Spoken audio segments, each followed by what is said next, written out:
Mr Speaker. Order. I've called the member's colleague, the Honourable David Cunliffe. Mr Speaker, to the Minister of Finance, does he stand by his statement that the gap between rich and poor is, quote, about the same, close quote, after Budget 2010? The Honourable Bill English. Mr Speaker, yes, most of the tax-based broadening measures, particularly those that close loopholes and change the effective taxation on property, mostly impact wealthier taxpayers. The GST compensation measures are concentrated among low-income earners. The end result is that low, middle and high-income groups all receive about the same percentage increase in real after-tax incomes. The Honourable David Cunliffe. Mr Speaker, how does he reconcile his statement that he's concerned about the gap between the rich and poor with his admission that the budget tax cuts have done nothing to actually close that gap? The Honourable Bill English. Well, Mr Speaker, very easily the government has created a tax system with stronger incentives in the direction the economy needs to go. That is, more incentives on work and savings and investment and less on consumption, borrowing and property speculation. That means we'll have an economy with more opportunities for New Zealanders to get ahead wherever their income is. The Honourable David Cunliffe. Mr Speaker, when the Minister said they create stronger incentives, could he be referring to the fact that an average wage earner takes until Year 5, 2014, to break even after the effects of rampant inflation, which takes place next year? The Honourable Bill English.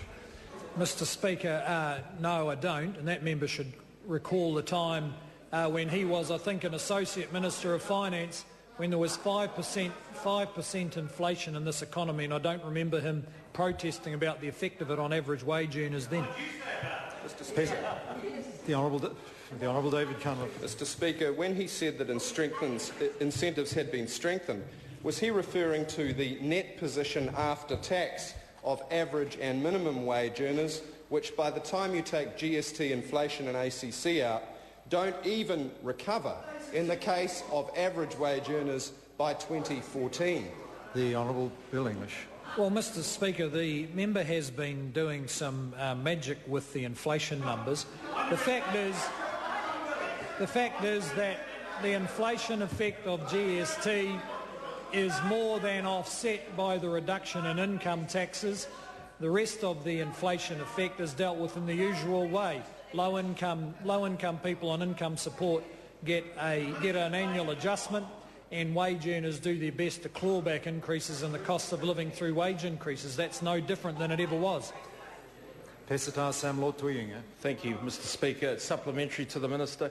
How has the budget improved the position of lower income taxpayers? The Honourable Bill English. Speaker, as I pointed out, the budget lowers tax rates on all taxpayers and improves their incentives to work, to save and to invest, because in this economy we need a bit less incentive for borrowing, consumption and property speculation.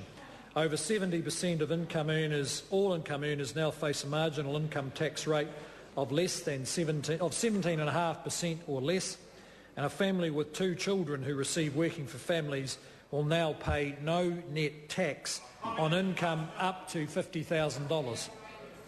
The Honourable David Cunliffe. If the Minister's so concerned about lower wage earners, why did he use this, quote, once-in-a-generation tax cut to give himself a double-dip tax cut of $240 a week instead of focusing that money and others like it on closing the income gap between rich and poor New Zealanders?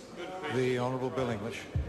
Well, Mr Speaker, I'd point the member to a graph that I used, I think, in the budget lockup, which is readily available to him, that shows him that over the last 15 years, people on incomes of 30 to 50,000 have had about a 40% reduction in the income tax that they pay.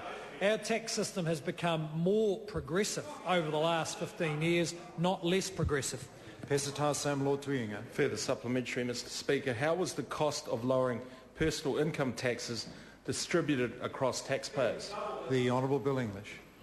Mr Speaker, the cost of lowering personal tax rates is estimated at just over $4 billion per year by 2014. About 2/3 of this cost was used to reduce tax rates in the lowest 2 tax brackets. That is, people earning up to $14,000 on the lowest tax rate and people earning up to $48,000 on the next highest tax rate.